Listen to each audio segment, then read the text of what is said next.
Vamos a darle la bienvenida a esta hora al doctor Gerbe Cuba García, médico, especialista en política de salud pública, él es comentarista en el portal de opinión El Montonero. ¿Cómo salvarlo, doctor Gerbe Cuba? Muy amable como siempre. Muy buenos días y un saludo a través suyo a todos los peruanos. A ver, coméntenos, ¿cuál es la principal revisión de notas de carácter político, social y económico en la presente semana para luego comentar un tema que usted, esta semana su columna se centra sobre lo que está haciendo la Organización Mundial de la Salud en el tema del consumo de tabaco, ¿no? Eso será ya un análisis en la parte final, pero antes me gustaría echarle siempre una mirada a lo que ocurrió en la semana. Mire, hay aspectos internacionales y nacionales. Creo que dentro de los aspectos internacionales que tienen mucha implicancia con nuestro país son las elecciones que ocurren en Europa. Hay que tomar en cuenta el triunfo apabullante que ha tenido el Partido Laboralista en Inglaterra, pero también las elecciones ocurridas en Francia, con con haberse convertido el partido del presidente francés en la tercera fuerza política de Francia. Pero por otro lado también hay que tomar en cuenta el viaje que ha ocurrido del presidente de Hungría, del primer ministro de Hungría a visitar al presidente Putin, con la finalidad de buscar un acuerdo para la paz. Y a esto se ha asumido con bastante beneplácito el presidente de Eslovaquia, que sufrió hace poco tiempo un atentado y que casi muere. Esto tiene que ver incluso con la reunión que ha habido en Astana, en Kazajistán, con los países del Asia, con la presencia inclusive del presidente de China, Xi Jinping, con el presidente Vladimir Putin. Todo esto tiene que ver, explicaba, con un reacomodo internacional muy importante que buscan de alguna manera hacer frente a todas las sanciones económicas que ha hecho Occidente, los Estados Unidos y Europa, no solamente contra Rusia, sino también contra China. Y recordemos también que todo el debate que hubo entre Biden y Trump, las últimas hace semanas, 2 semanas, se refirió concretamente al tema de China, que era la esencia del debate en ese momento de su política exterior.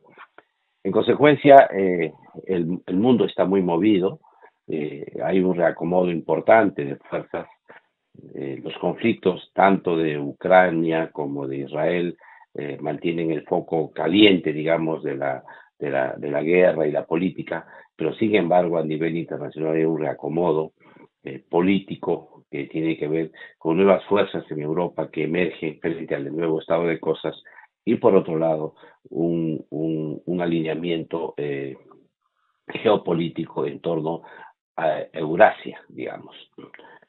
En ese contexto se produjo el viaje de la presidenta Dina Boluarte a China y como ustedes han visto por televisión y la mayoría de los peruanos han visto, ha sido un viaje muy pomposo, de una recepción muy pomposa para la presidenta.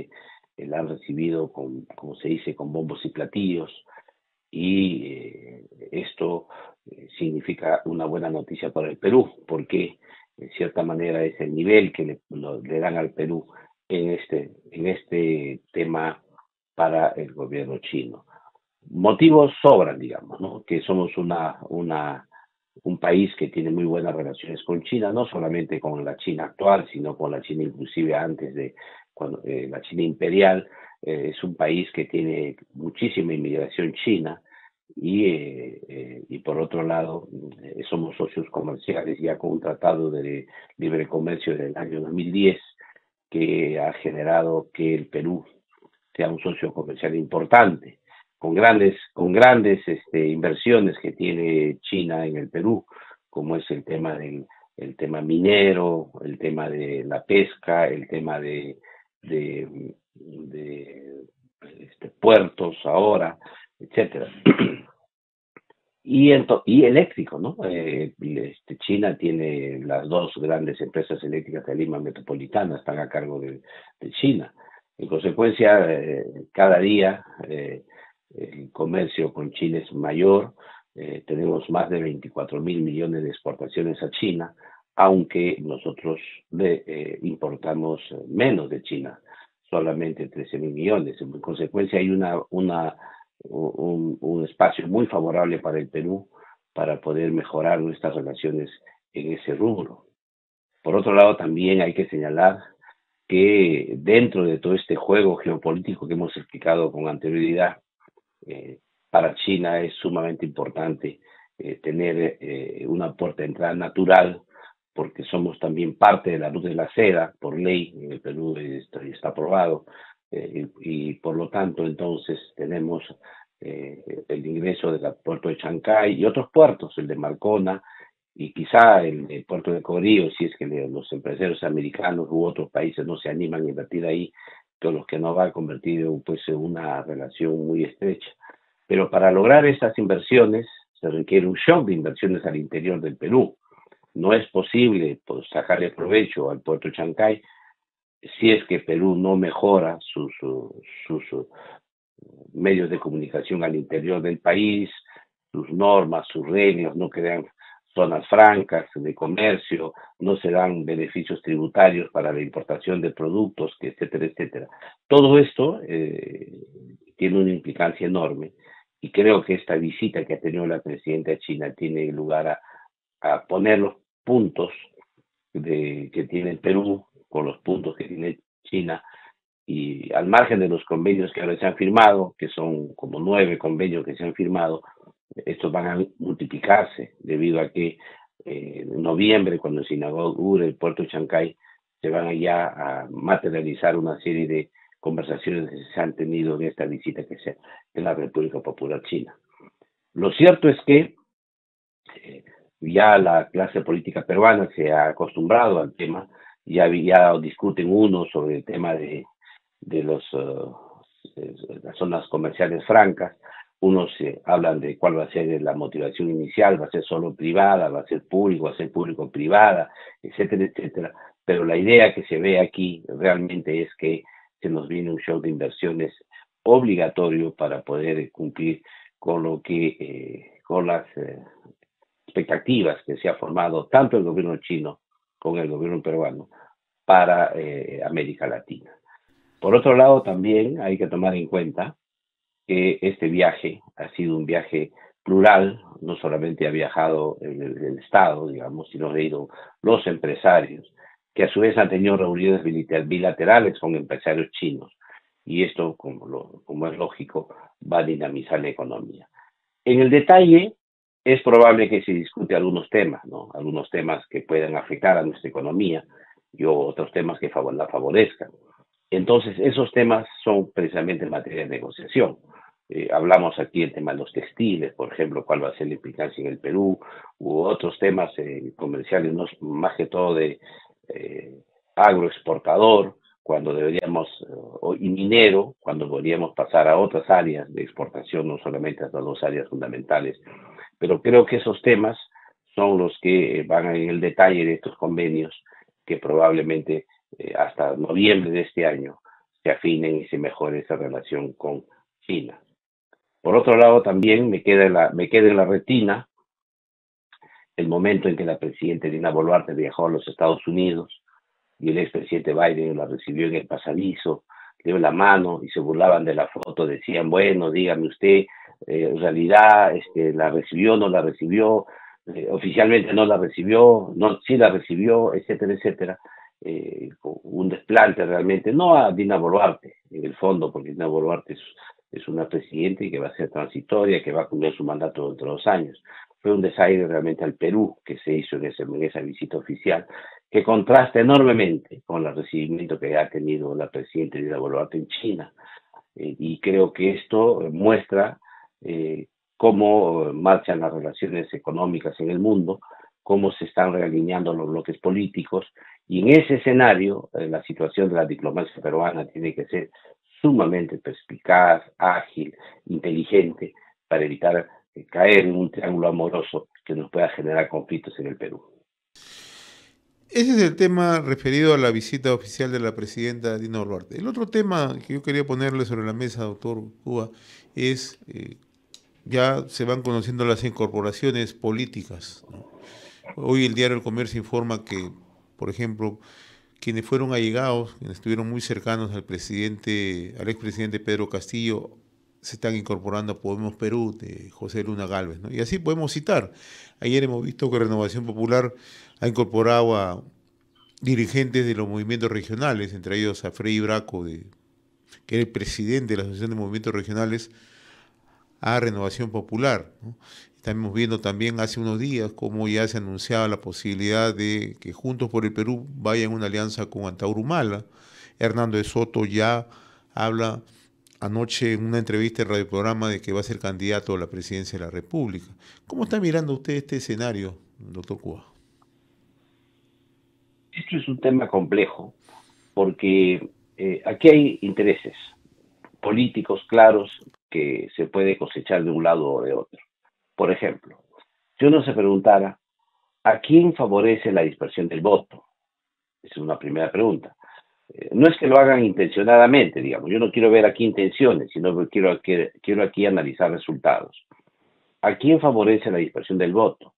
La dispersión del voto favorece al partido más organizado, al partido que tiene mayor coherencia y un voto fiel, digamos. Y esto, como es natural, cuanto más candidatos haya, la posibilidad que tengamos al fujimorismo en la segunda vuelta es muy fuerte. Esa es una primera lectura. La segunda lectura, ¿a quién pierde en esta dispersión del voto? Pierde la dispersión del voto, pierde el centro, porque es natural que en el bloque, así como se agrupan detrás de un partido coherente, ¿no es cierto?, en un lado, organizado, en el otro lado se agrupan grupos ideológicamente asociados. Y esto es el tema de fondo que va por el lado de la izquierda. Entonces, esta enorme dispersión del voto favorece, como es natural, los extremos organizados. Y eso es lo que probablemente tenga como consecuencia que todo aquel que logre aglutinar las fuerzas del sur, digamos, que tradicionalmente votan por sectores antisistema, entonces vamos a tener ahí el otro grupo opositor. El resto de partidos que están en la dispersión, que están al medio, al centro o están entre estos extremos, es probable que desaparezcan de la escena política. Entonces, lo sensato, si es que esto tuviera que ocurrir, es que estos grupos se puedan aglutinar en bloques grandes, de tal manera que esta dispersión del voto, que ya sabemos a quienes favorece, pueda ser, digamos, anulado, de tal manera que haya una libre competencia y sin beneficios para ningún sector. Por otro lado, también el hecho de que se haya quitado de la Constitución la intermediación de los movimientos regionales hace que estos movimientos busquen espacios políticos en los partidos nacionales. Y en ese caso, entonces, se tiene que ver cómo se fichan, ¿no?, en un lado a otro. Y al medio están algunos siempre políticos que pasan de un partido a otro, que siempre quieren participar en elecciones para estar en la fotografía. Y ahí yo creo que este es el caso del bloque de Perú Libre, ex perulibristas, que están ahora dispersándose en diversos movimientos políticos, porque como es natural, ellos observan que el partido que los trajo primero ya no están en él, y en segundo lugar ya no tiene la fuerza que tuvo en la segunda vuelta del proceso electoral. En todo caso, en este escenario de enorme dispersión, tal como están las cosas, no hay mucha incógnita para la segunda vuelta de la próxima elección para el año 2026. El tema más bien sería si es que estos grupos, por ejemplo, estas agrupaciones, esos candidatos que se lanzan, que tienen alguna visión compartida sobre lo que va a ser el destino del Perú, se puedan agrupar. Sin embargo, parece ser eso un deseo solamente, Yeah. porque los apetitos y el ego de los candidatos va a ser más grande que la realidad política del país. O sea, usted ve un riesgo en toda esta situación, un riesgo para el país, porque vamos a tener una atomización y a lo mejor, como usted explica, los extremos se aprovechan de eso. Es que es obvio, eso va a ser obvio. Si yo quisiera una libre competencia, digamos, en el proceso electoral, lo que deberíamos es igualar fuerzas, pues que no haya fuerzas que ya tienen de por sí una ventaja, ¿no? Y ahora quiero expresarle a usted, ¿no? En el lado del lado antisistema, la fuerza que va capitalizando los grupos estos que son contra el sistema, van a ir cobrando mayor fuerza, sobre todo cuando aparece un grupo variopinto de gente que la gente los cataloga como los mismos, ¿no? Estos son los mismos de siempre, que se pasan de un partido a otro, etcétera, etcétera. Esta es la fuerza que ocupan para poder estar en un grupo político como los antisistemas, ¿no? Aquí lo que puede ocurrir en esta circunstancia, que viene la otra legislatura, ya se cerró el tema electoral, ya no se pueden cambiar las reglas electorales porque ya se cierran los pases, digamos, como se habla en el argot futbolístico. Pase, ya se Entonces cierra. ya se cierran, entonces ya lo que va a ocurrir a futuro va a ser los pleitos por los curules. Y esto, como usted sabe, es un número finito, es chico para todo el enorme abanico de partidos que hay, y peor se va a hacer la dispersión ahí también, que finalmente en esa área tampoco vamos a saber qué candidatos van a entrar o qué congresistas vamos a tener en el futuro. Y ahí donde otra vez cobran importancia los partidos más organizados, que son aquellos partidos que sí que tienen una lista más en bloque, más homogéneas, que hace que le dé mayor estabilidad al votante. Bien, ahora vamos a su columna de esta semana, doctor Cubas, ¿no? La Organización Mundial de la Salud y las pautas para dejar de fumar. Más de 1.250 millones de consumidores de tabaco en todo el mundo. Mire, aquí la noticia, digamos, es interesante, ¿no?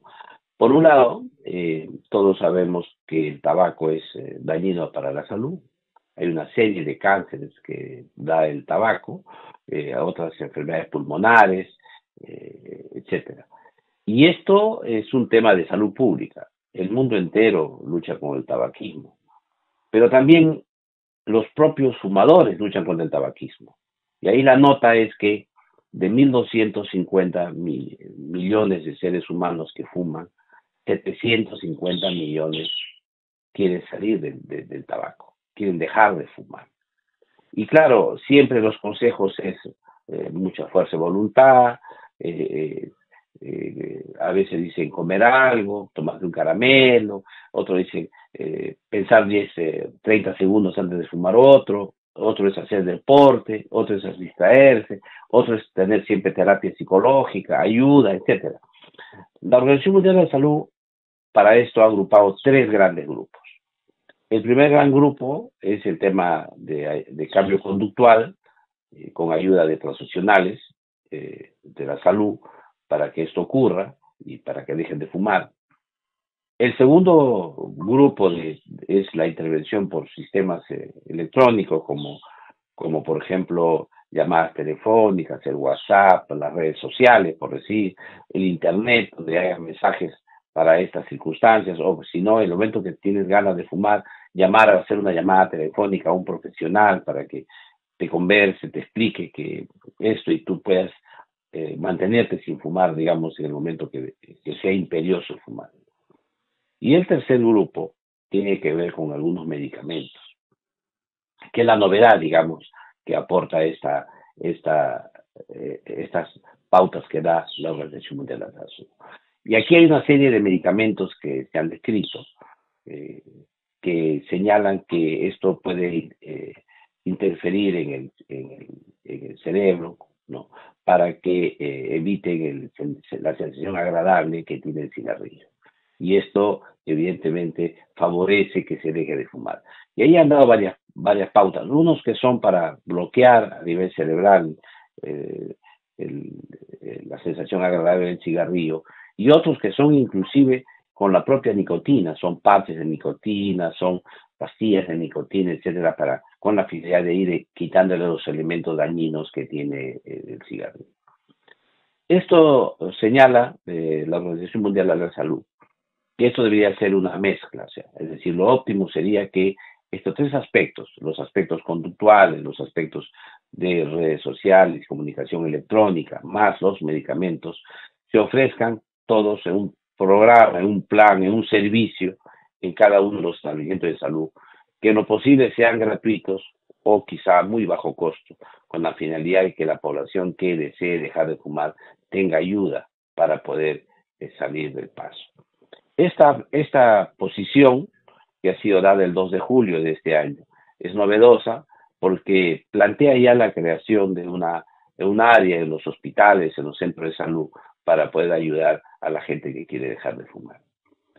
Pero por otro lado, también es necesario tomar en cuenta que esto, mientras se plantea el tema del tabaco como un problema de salud pública a nivel mundial, también hay empresas, ¿no? Y como es natural, que ven en la venta de cigarrillos, en el negocio de los cigarrillos, ven que esto puede tener una afectación. ¿Y qué han hecho? Han señalado que hay una diferencia entre el tabaco y la nicotina. Y por lo tanto, todas las leyes que se han dado contra el tabaco no afectan el tema del comercio de la nicotina. Y en ese sentido han comenzado a sacar productos son el cigarrillo electrónico, el vapeo, ¿no? Las bolsitas que contienen tabaco, el tabaco o también contiene nicotina, ¿no? Y esto ha hecho que no sean puestos en la ley. Entonces, si usted tiene a alguien que está vapeando con usted en un lugar cerrado, usted, claro, usted señala, oiga, señor, deje usted de vapear, esté usted a mi lado, está prohibido fumar aquí, y él te dice, yo no fumo tabaco, yo estoy vapeando. Por lo tanto, la ley no me atañe, no me obliga a salir de este espacio. Esto que ha llevado a que las leyes que se tienen, y es en este caso la ley peruana, sobre la lucha contra la prevención y control del tabaco en el país, tendría que ser modificada, actualizada, para incluir también a estos productos de la nicotina, ¿no? Ha crecido que bastante ese. puedan, y esto es una moda, ha aparecido otra vez, así como salían antes con su cigarrillo la persona que de éxito, igual ahora sale el vapeador, ¿no? El vapeador con varios sabores, etcétera, el rey de la fiesta, etcétera, que hace que los jóvenes, sobre todo, puedan acceder a estos productos, que además se expenden en las tiendas, porque obviamente la ley del tabaco, según las empresas, no les atañe y en consecuencia ellos pueden seguir en este plan. Pero además, el artículo relata la encuesta de INEI sobre el tema de sobre fumar, ¿no? Y en este caso, de los 15 años para arriba ya hay una tendencia a fumar. Se nota que no hay, si bien es cierto, el fumar en el Perú en general, para la población general, ha disminuido unos cuantos ligeramente, pero en esta población de 15 años ha crecido ligeramente, ¿no? Esto es un tema que nos debe llamar la atención, sobre todo que tenemos en el Perú aproximadamente 2 millones de fumadores y de estos, que es una cifra grande, de estos el 16%, no en general, eso es lo que representa, pero de esto hay lugares donde hay mucho más, como es Madre de Dios, que yo resalto, que tiene el 28%. En consecuencia, lo que planteo ahí es que hay varias líneas de acción, ¿no? La primera línea de acción es mejorar la legislación. Es necesario corregir la legislación peruana para poder incorporar estos métodos nuevos del uso de la nicotina. En segundo lugar, proteger mejor a los menores con los centros de venta que pueden haber en los lugares cerca a los colegios, en los colegios, etcétera, para proteger a nuestros adolescentes en el inicio de fumar.